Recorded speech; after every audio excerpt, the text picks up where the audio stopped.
Hello everyone. Now, as you know, Michael Jordan fans are the worst sports fans of all time. And one of the many reasons why is because these people are always saying things like, Michael Jordan is the number one NBA player of all time because he has 10 scoring titles. Now I'm going to explain to you why this is ridiculous. Here are the reasons why in no particular order. When you pick Michael Jordan as the number one NBA player of all time because he has 10 scoring titles, you are disrespecting all the other NBA Hall of Famers who ever played in the NBA. Next, you are also dismissing all the other NBA Hall of Famers who ever played in the NBA. Next, when Michael Jordan fans claim that they respect the game and then they disrespect all the other NBA Hall of Famers, they are contradicting themselves. Next, when Michael Jordan fans claim that they love the game and then they dismiss all the other NBA Hall of Famers, they are contradicting themselves. Next, Michael Jordan fans have a history of always trying to find something to rank Michael Jordan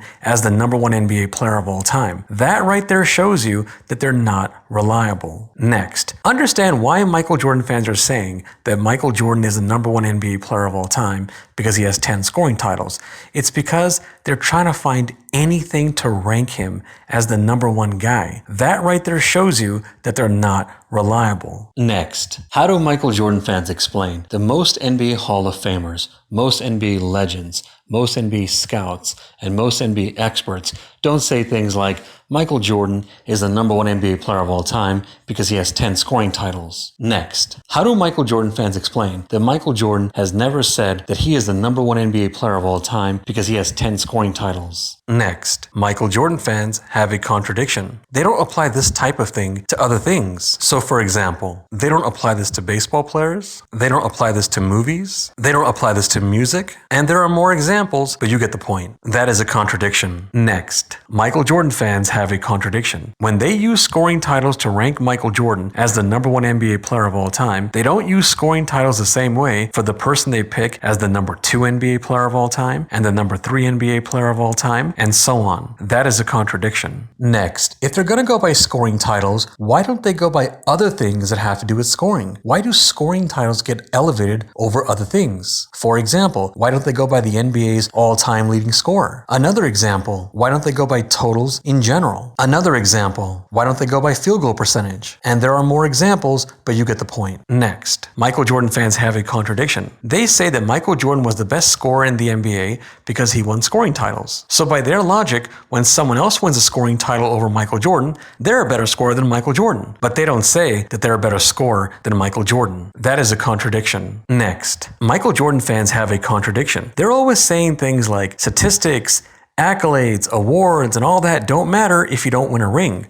Well, Michael Jordan won some of those scoring titles when he didn't have a ring, and yet they're using those scoring titles as a reason to rank him as the number one NBA player of all time. That is a contradiction. Next, Michael Jordan fans have a contradiction. They say things like, when a player has great statistics but doesn't win a ring, that's not as good as a player who sacrifices his statistics and wins a ring. And yet Michael Jordan scored a lot of points, he didn't sacrifice his statistics sometimes, and he didn't win a ring. And yet they use those scoring titles as a reason as to why he is the number one NBA player of all time. That is a contradiction. Next, they're putting Michael Jordan in a win-win situation. If he scores a lot of points and he doesn't win a ring, they'll just say, well, hey, he didn't have a good enough team. If he wins a ring and doesn't score as many points, they'll say, hey, it doesn't matter because he won a ring. Or, hey, it doesn't matter, he sacrificed his game to win a ring. So they're putting Michael Jordan in a win-win situation. Next, Michael Jordan fans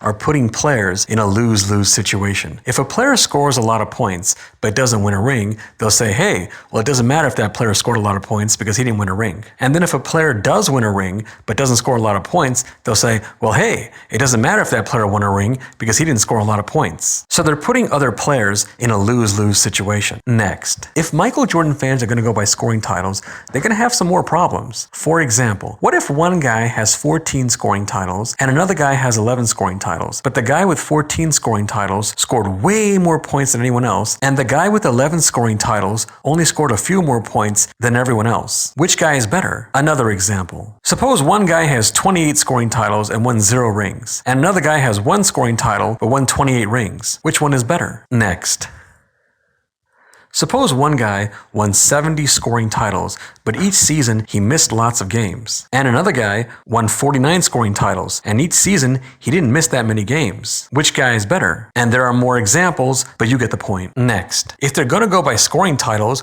how do they explain the fact that Michael Jordan didn't win the scoring title every year that he was in the NBA? Next. Now, some Michael Jordan fans are going to say, well, no, we're not just going by scoring titles. We're going by other things too. Well, then that means they're putting a value on scoring titles and they're putting a value on other things. So how do they know what the value is of scoring titles and how do they know what the value is of other things? They're just going by whatever they like. Next, you could make the point that it's easier to win a scoring title when you're not on a good team. Next, you could make the point that it's easier to win a scoring title when you don't win the championship. Next, it's not like every year that Michael Jordan won the scoring title, he was way better than every other scorer who was in the NBA at that time. Next, when Michael Jordan won scoring titles, it's not like every year he scored way more points than anyone else. Next, it's not like every year that Michael Jordan won the scoring title, he was way better than every scorer that ever played in the NBA. Next, when someone has a scoring title, it doesn't mean that they're the best scorer in the NBA. It means they have a scoring title for various reasons. For example, maybe they had more touches. Maybe they had more of a green light. Maybe they had more plays for them. And there are more examples, but you get the point. So for example, if Michael Jordan averaged 30 points and won a scoring title, and the guy who came in second place averaged 28 points, it makes no sense to elevate Michael Jordan because he averaged 2 more points. Next, scoring is not the only part of the game. For those of you who don't know, I made a separate video on this about how they're always going by scoring. If you want to know the details about why it is ridiculous when they always go by scoring, please play that video. But anyway, scoring is not the only part of the game, so it's not logical when they cherry pick scoring. Next, how does sometimes scoring more points than anyone who played in the NBA make you better overall than anyone who ever played in the NBA? If you're going to say that Michael Jordan is the #1 NBA player of all time, then you're saying that he's better overall than anyone who ever played in the NBA. So it makes no sense to say that the reason that he's overall better than anyone who ever played in the NBA is because sometimes he scored more points than anyone who played in the NBA. Next, there is no fact to prove that Michael Jordan is the #1 NBA player of all time because he has 10 scoring titles. Hey, please subscribe, and if you disagree with me on something, you can go on my program and show me your facts on whatever you disagree on. If you want to go on, let's set it up. Send me an email. The email is right there in the description section. Thank you.